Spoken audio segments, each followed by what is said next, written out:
I think to myself, what a wonderful world.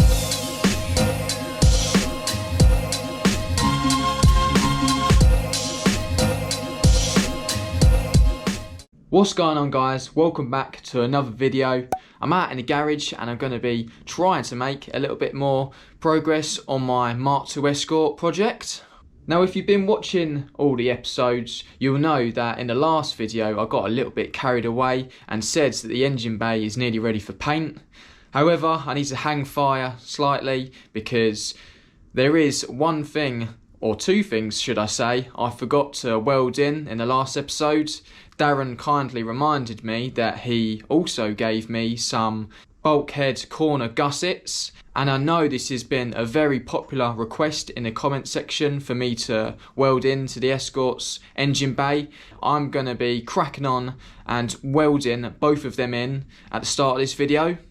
Also in this episode, something that I didn't plan to do, but I'd like to mock up my Pinto engine with the Type 9 gearbox and get it mocked up and in the bay.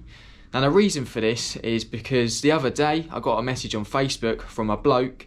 He said that his mate used to own this Mark II Escort and it was running an ST170 engine at the time when it was left-hand drive.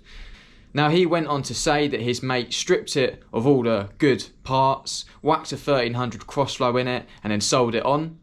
So the main reason that I want to test fit the engine is because I want to make sure that the gearbox mounts marry up with my Type 9 gearbox and the Pinto when they're in the bay.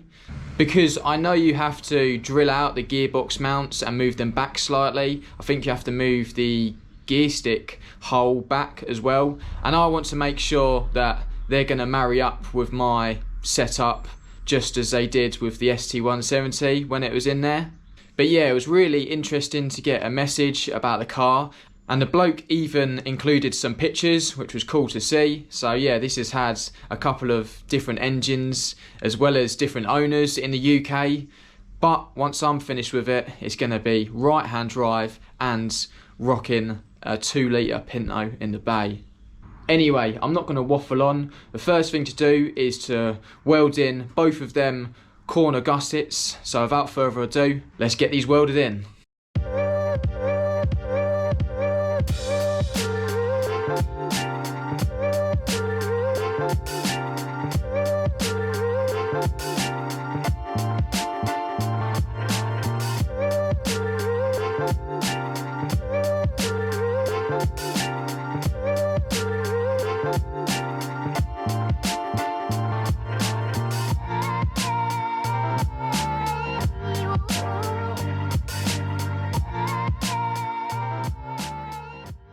A couple of days have now passed and I actually just cracked on and welded in both of them strengthening corner pieces.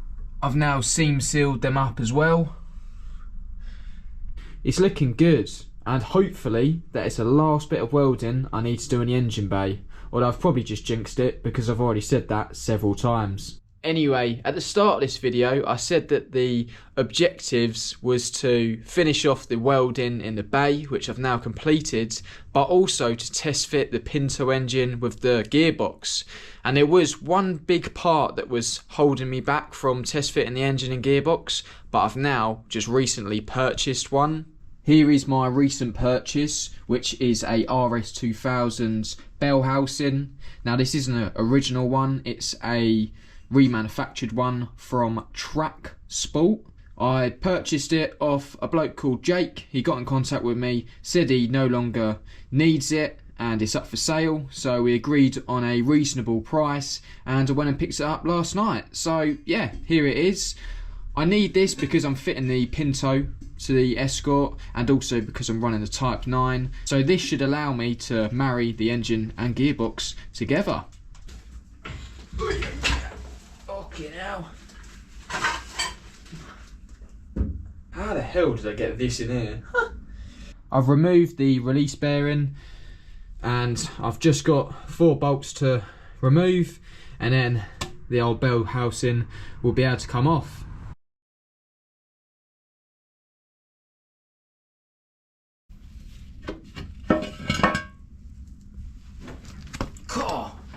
Well, this has been a part recently because there was no gasket between the bellhousing and the gearbox. I will be fitting one, but not today. For the time being, we're literally just test fitting bits. And also, just before I fit this, the weight difference in these is absolutely mental. This alley bellhousing weighs nothing compared to that steel one. Anyway, let's get it on. There she goes.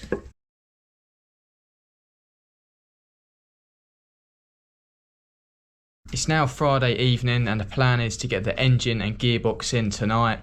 I've got all evening, so as long as it takes. I've dragged the MK2 Escort out the garage because the engine hoist was hidden right at the back and I couldn't get it out. I've also just buttoned up the sump and the cam cover on the Pinto engine and just stuck the hooks on. I think what we're going to do now is get the engine on the hoist, get the MK2 Escort back in and go from there.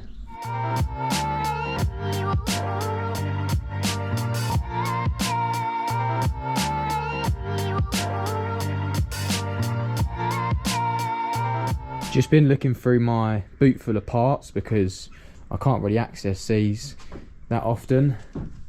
I knew we had one, but there's a brand new gearbox mount which we'll be using.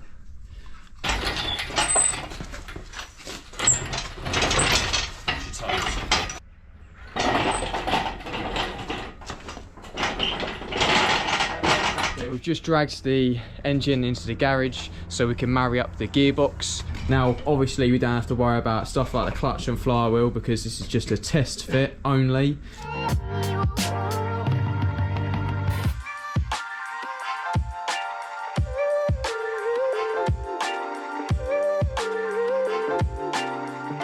Me and Dad are just starting to bolt up the gearbox to the engine now.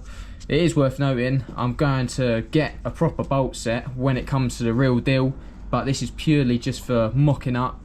So on this side, the bolt goes all the way through, so I didn't have to worry about the length. But on Dad's side, that goes into the block. So it's just gonna get, what's that, 4 or 5 washers just to nip that one up. And then we've also got one other bolt down here and the same on the other side. So yeah, just 4 bolts holding the gearbox onto the engine at the moment.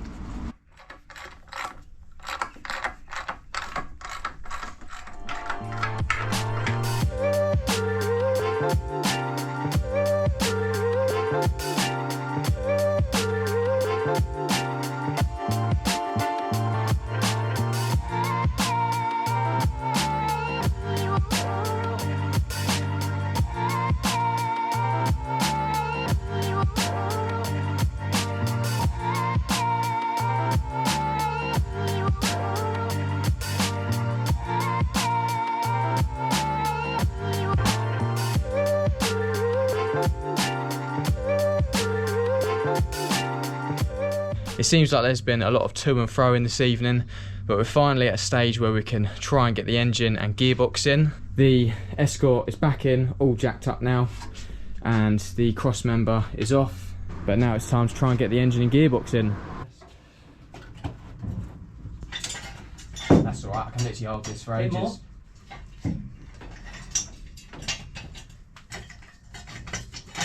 Good, and slowly come down, slowly come down. Good, that's it, you're in. As you can see, I'm clearly massive because I managed to pick up my MK2 Escort. Nah, joking. I don't actually think I'm strong at all. It's just this weighs absolutely nothing.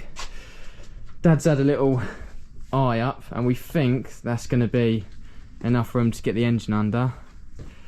But yeah, we'll soon find out. It can always go up another notch if we need to. Alright, so I said Dad was estimating. Well, he's getting all technical now. What do you reckon? Oh no. Just. No, one more. One more, yeah? One more. Alright, cool. Ready? Take your time, yeah.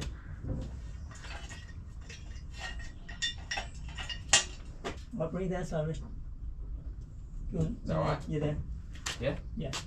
Right, and also I just want to mention, before the health and safety experts start crying at us, Dad did have 2 extra axle stands under there just in case I couldn't hold it any longer. It would have went back down onto them.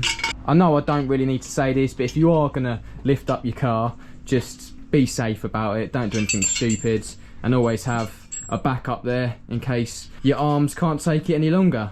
I thought I'd show you guys because I think it's quite interesting to know and helpful. So when you fit a Z-Tech or a Pinto to an Escort, you have to move these gearbox brackets back. So you can see this is where they used to sit and it's been moved back. The same's been done to this one, so it used to sit here. I'd say that's about 3 inches, maybe 2 to 3 inches that they've moved back. The previous owner done that because, as I said at the start of this video, this was actually running a ST170 a few years ago when it was still left-hand drive. So what I'm hoping for is that when I fit the Pinto and the Type 9 later this evening, that it all lines up and I don't have to adjust these gearbox brackets. Now, it might be fair to say that Dad gets a little bit of stick sometimes for keeping tat, but this is an old crawler board. Well, yeah, he's got half of it, and I think it's actually going to come in real use now. So hopefully lay this down and we can roll it in the ideal world, that is.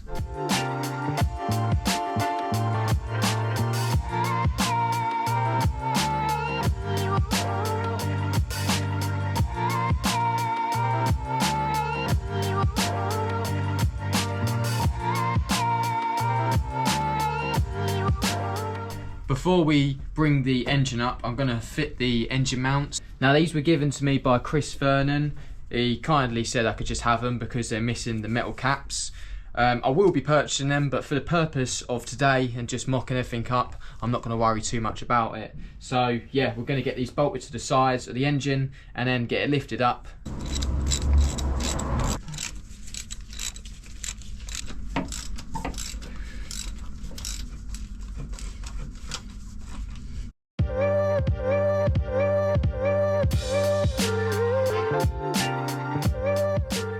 Me and Dad have just been undoing a bit of this suspension so we can release the cradle. So we removed the bolts that hold on the track control arms either side, and we've also just detached the steering rack as well, even though there's only 3 bolts holding it on. So now the cradle is off and we can just fit that with the engine instead of lugging all of this back inside.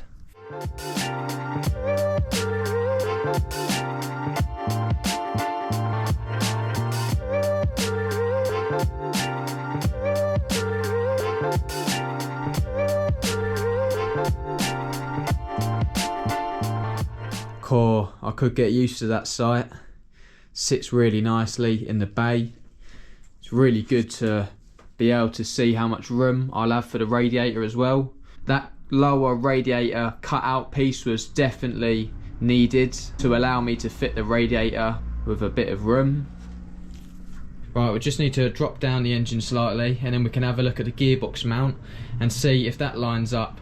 I've got to this stage now where I'm underneath the car right at the back, and the gearbox seems to line up nicely with them 2 gearbox mounts that have been relocated.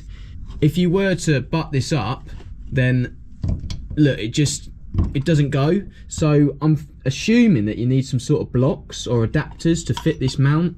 So I'm gonna have a little research and I'm sure I'll come back with an answer in a minute. Gearbox mounts, where do I start? So I've been talking to several people over the past couple of days and I've finally come to a conclusion what I'm going to do. Now at this stage of the project, I really wanted to be excited to get the engine back out, spray the bay and spray the insides, but I really need to do this, and I've been talking to several people. They've all recommended that I fit an auto tunnel. Now, yeah, I didn't want to cut out a massive part of the car and start welding a massive piece in again, but there is a couple of reasons why I've chose to opt for the auto tunnel. Now, my first reason for fitting a auto tunnel is the easy access. So yeah, I'll be able to access all of the gearbox bolts and remove the gearbox without even touching the engine. And I think I'm right in saying this, if I kept the standard tunnel in there, if I wanted to remove the gearbox, it would be very, very, very difficult. And I think I'd have to drop the engine and gearbox down all in one piece to remove the gearbox, because there's just no room to slide the gearbox back with a standard tunnel. Another reason is I'm just future-proofing the car. If I did ever want to run a different gearbox, then this auto tunnel should be wide enough to allow me to fit different types of gearboxes. If I've still got the standard one in there, then it would mean cutting out all the floor when it's been painted and cutting out parts of the bulkheads to fit the auto tunnel. And yeah, that'll be all new paint, so I'd have to repaint it all again. So yeah, I'm future-proofing. So that's just a couple of reasons why I'm going with the auto tunnel. I was speaking to Ben Zanto on Facebook. He's really well known in the Escort and classic Ford scene. He was showing me all different mounts that he's made up for customers' cars, but I found Retro Ford actually do a mount that bolts to the floor and supports the gearbox, so I think I might be purchasing one of them. But yeah, that's for the next video to come, where I'm welding in the new auto tunnel. Yeah, so not really the best outcome I was looking for. There's a lot more work to do now, but I have got 3 days off of work coming up, so I plan to crack on welding in the auto tunnel. I've just got to quickly mention that I've just released some Mark II Mitch caps, and yeah, these are black caps, and they come with Mark II Mitch embroidered on the front, and they've also got the home of all things Ford embroidered on the back.